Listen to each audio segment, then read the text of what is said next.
Welcome back.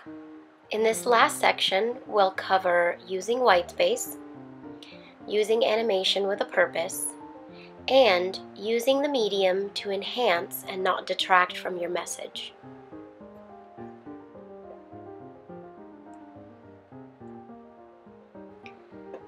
The next lesson I learned was do not crowd your slides. Let me show you exactly what I mean by that.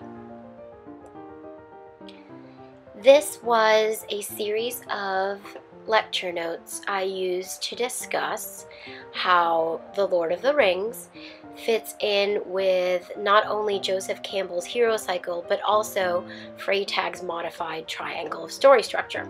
Now that stuff isn't really as important as the fact that I jammed a lot of information into one slide and asked my audience to process it all at once.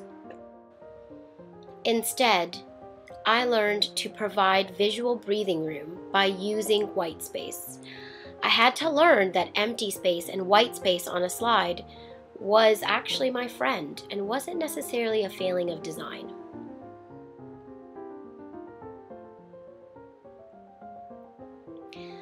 My first revision was to not use The Lord of the Rings. It's a pretty big story, and even if I did break everything up slide per slide, it would still be a lot of information to process.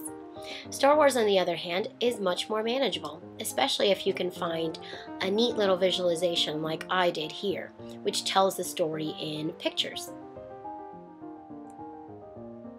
By only covering 3 sections of the film/story at once, I'm giving my audience time to process this information.